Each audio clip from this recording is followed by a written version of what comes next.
The author of the novel is Fyodor Dostoevsky. The first book edition took place in 1866. The action of the novel is set in July 1865 in St. Petersburg, the then capital of the Russian Empire. The work is divided into 6 parts and an epilogue. Part 1. Rodion Romanovich Raskolnikov is a young law student, or rather a former student, as he had to drop out due to financial problems. He is 23 years old and comes from an impoverished family. On this day, he leaves the small attic room he rents and heads to Alyona Ivanovna, an old pawnbroker, where he plans to pawn his father's watch to have a few rubles to survive for a few days. As the author writes, he was exceptionally handsome, with beautiful dark eyes, above average height, and a slim, well-built figure. He was so poorly dressed that anyone else in his place, even someone used to such things, would be ashamed to go out into the street in such rags in broad daylight. Rodion cannot afford better clothes. He has been behind on his rent for a long time, and he often goes hungry. He is unable to fund his studies. To get money, he pawns family heirlooms at the pawnbrokers, including a ring belonging to Dunya, his sister. His financial situation is tragic. Poverty and loneliness become his daily torment. Poverty hurts him physically and mentally. He suffers because his mother and sister also live in poverty. At the same time, he is ambitious and feels that if it weren't for the money, he could achieve a great deal. While at the old pawnbrokers, Raskolnikov ponders injustice. He believes that this woman preys on the poverty of people like him. During this visit, a terrible thought of murdering the pawnbroker and taking her valuables begins to take root in his mind. On the way back, Rodion struggles with this thought. He is internally torn. He decides to stop by a tavern to have a beer. A man named Marmeladov, a former official drowning his sorrows in a glass, sits down with him. The man confesses that they are struggling at home. He is an alcoholic, his wife suffers from tuberculosis, and his daughter Sonya turns to prostitution to earn a penny. Marmeladov delivers to Rodion, as if specifically for him, an invocation to the book, which could be called a hymn to God's mercy, an oration on God's special love for the most terrible sinners. Rodion walks the completely drunk Marmeladov home. There, he meets Katerina, who is sick with tuberculosis, and her 3 children from her first marriage. The young man returns to his room and falls asleep. The next morning, Raskolnikov receives a letter from his mother, in which she informs him that Dunya, his sister, intends to marry Pyotr Petrovich Luzhin. Previously, Dunya worked as a governess in the Svidrigailov household, where she suffered many humiliations. Now, in order to save the family's financial situation, she wants to marry Luzhin, a wealthy 45-year-old man. Rodion guesses that his sister simply wants to find the means to finance his studies. The young man, moved by the content of the long letter, runs out of the apartment and wanders around the city. Finally, he collapses from exhaustion and falls asleep on Vasilyevsky Island. He dreams of a nightmarish story from his childhood that he had witnessed. An emaciated and starving nag lay on the street, and its owner killed it in front of amused onlookers. The realism of the dream is deeply moving. On his way home, he overheard a conversation involving Lizaveta, the half-sister of the pawnbroker Alyona. Lizaveta was informing a tradesman that her sister would be alone in the apartment the following evening. For Rodion, this was valuable information that could help him with the murder. However, he was still not sure whether to do it. Then he remembered how one day in a tavern, he had heard a conversation between an officer and a student. Both men agreed that people like the old pawnbroker Alyona should be eliminated from society and their wealth donated to charitable causes. They claimed that such a terrible act should not cause remorse, as its aim would be the good of the rest of society. Rodion, who had overheard this conversation, agreed with them. The next day, Raskolnikov is woken up by Nastasia, who was the cook and also the servant of the landlady. She brought him a bit of bread and tea. Rodion ate breakfast and fell asleep again. He does not wake up until 2 p.m. when Nastasia brings him some soup. After the meal, he fell asleep once more and was only woken by the striking of the clock. He quickly jumped out of bed and began preparations for the crime. Taking advantage of the porter's absence, he takes his axe. Since he had nothing else to pledge with the pawnbroker, he prepared something shaped like a cigarette case. This object was to be a pretext for appearing at Alyona's. In a frenzy, Raskolnikov sets off for the pawnbroker. He knocks on the door and enters the apartment. The woman is suspicious. Rodion hesitates whether to complete the act. Finally, he takes out the axe and kills the old woman with a blow to the head. Shaken, he begins to search for valuables. He eventually finds them, but suddenly the pawnbroker's sister, the disabled and completely innocent Lizaveta, enters the apartment. Rodion murders her as well. Raskolnikov wipes the blood from his hands and the axe, then slips out of the tenement building and reaches his small room, where he hides the stolen valuables in a hole behind the wallpaper. Part 2. The day after the murder, Nastasia comes to Rodion's room accompanied by the porter, who hands him a summons to the police station. Raskolnikov is terrified, but at the station, it turns out to be about promissory notes he had once issued to the landlady of the room he rents. At the station, Raskolnikov witnesses a conversation between police officers about yesterday's murder. The young man cannot withstand the tension and faints. After leaving the police station, Raskolnikov decides to hide the loot in a different place. He finds a spot in a courtyard under a large stone. On his way back, he visits his friend, Razumikin. In their conversation, Raskolnikov confesses his financial problems, to which Razumikin offers him work as a translator of texts, but the young man refuses. Afterward, Rodion wanders aimlessly through the city. He is overwhelmed by the recent events. He almost falls under the wheels of a carriage. Finally, he returns to his room, where he loses consciousness. His condition is very poor, and he falls into an illness. His mother sends him 35 rubles for his upkeep. During his illness, he is cared for by his friend Razumikin, who uses part of the money from Rodion's mother to buy him clothes and arranges for a doctor, Mr. Zosimov, to look after the unfortunate man. During one of the visits, Zosimov brings up the subject of the crime against the pawnbroker and her sister. Pyotr Petrovich Luzhin, who has been courting Rodion's sister Dunya, comes to visit Raskolnikov. The young man does not hide his resentment toward him. In their conversation, Luzhin reports a breakthrough in the murder case. A house painter named Nikolai has confessed to the crime. Eventually, Rodion leaves the apartment. His condition is still very poor, and he has suicidal thoughts. He enters the Palais de Cristal, a local tavern, where Zametov sits down with him. They talk about the murder. Suddenly the young man asks provocatively, "And what if it was I who murdered the old woman and Lizaveta?" A shocked Zametov thinks that Rodion has gone mad. Upon leaving the tavern, Raskolnikov bumps into his friend, Razumikin. Then, while walking through the city, he witnesses a suicide attempt by a woman who jumped from a bridge into the water but was rescued. Rodion reaches the pawnbroker's house, where he committed the crime a few days earlier. He goes inside under the pretext of renting a room.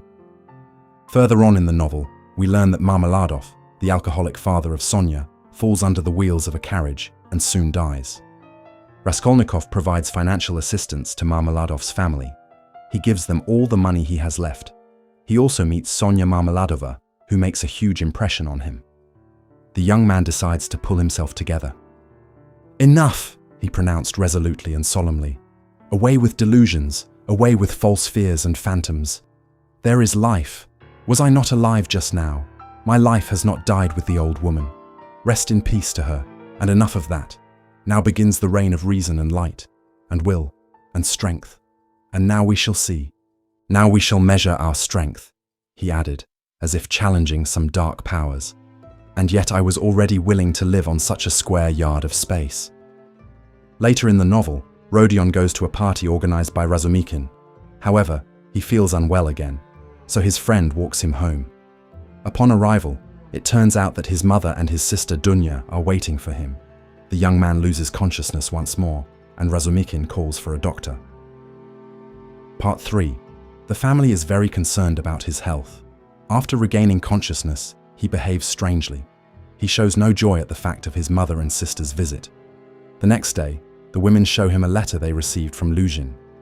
In its form, it resembles an official letter, rather than correspondence between an engaged couple. Following his last visit to Raskolnikov, Luzhin requests that Rodion not be present during dinner. Raskolnikov tries to convince Dunya not to marry this man. Later on, the protagonist and his friend, go to the examining magistrate, Porfiry Petrovich, who was handling the case of the murdered pawnbroker. They want to recover the family heirlooms pawned with her. Porfiry was a devilishly intelligent and clever investigator.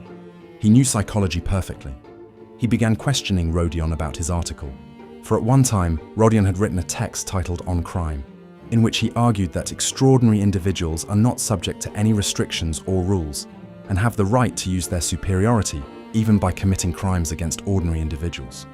Rodion returns to his apartment and falls into a lethargy. The next day, he is awakened by the arrival of Arkady Svidrigailov. His sister, Dunya, once worked for him but resigned, likely because her employer was making advances toward her.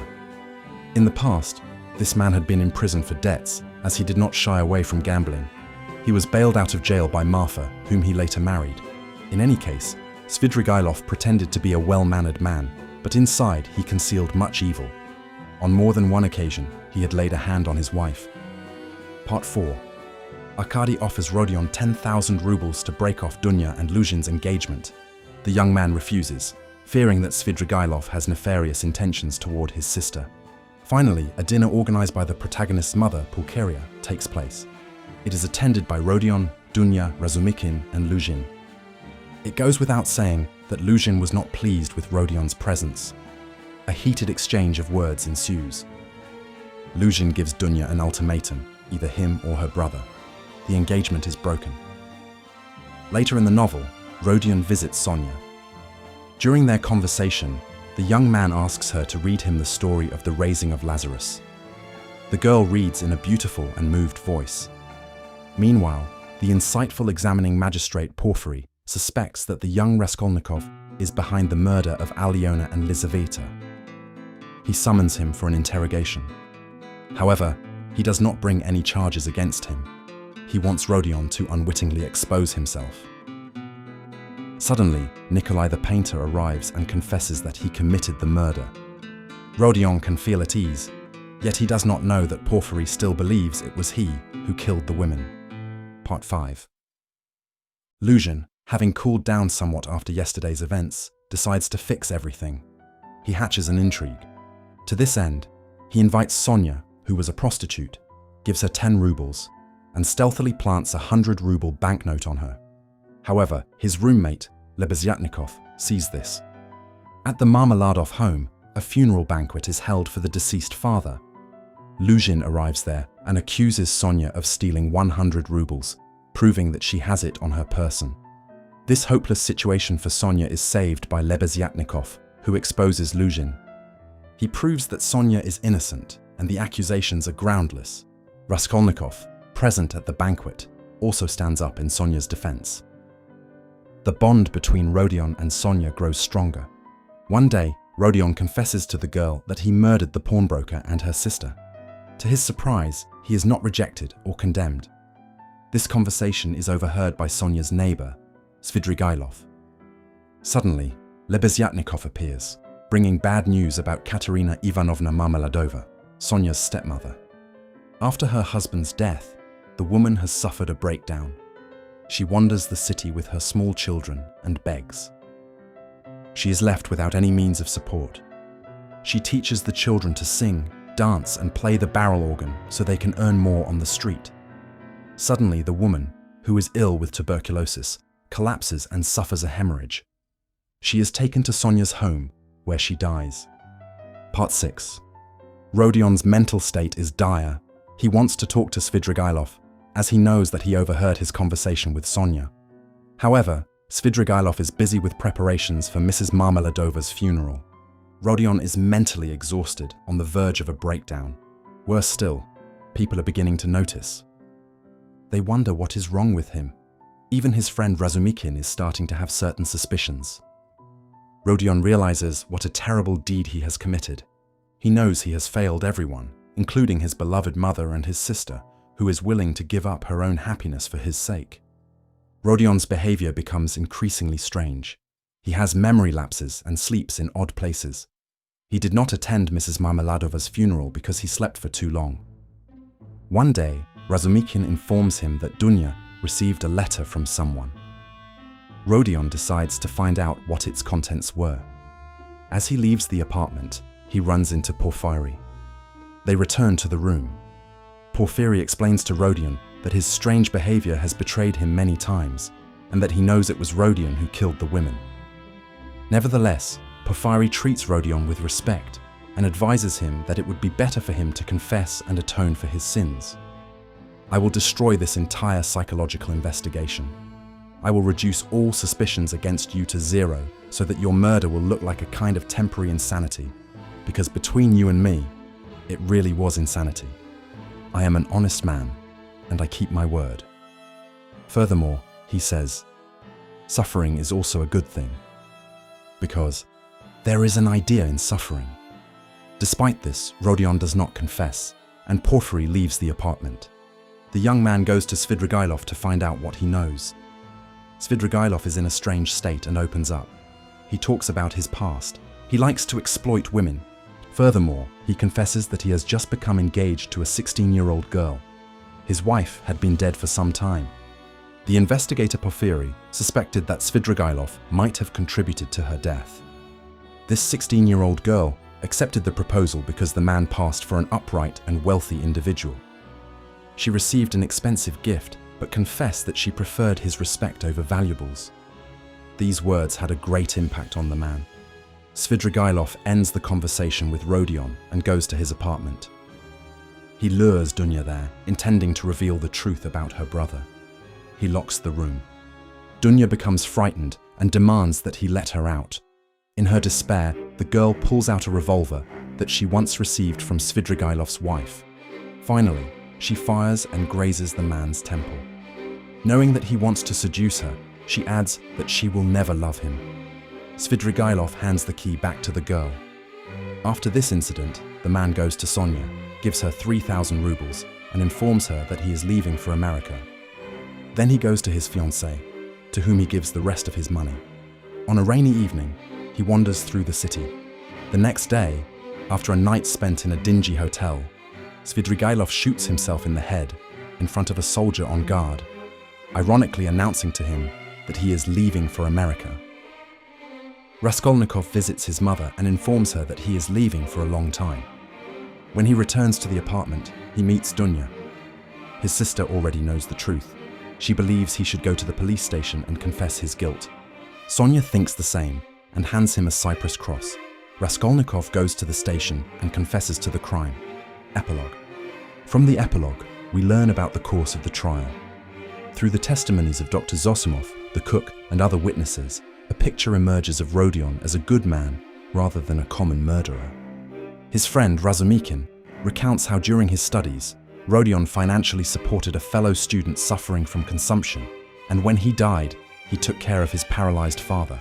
He placed him in a hospital and organized the funeral after his death. When asked about his motive, Raskolnikov confessed that it was his difficult financial situation. He confessed to the crime under the influence of Sonya's persuasion and complete psychological exhaustion, although he experienced internal remorse and spiritual rebirth only while serving his sentence in Siberia.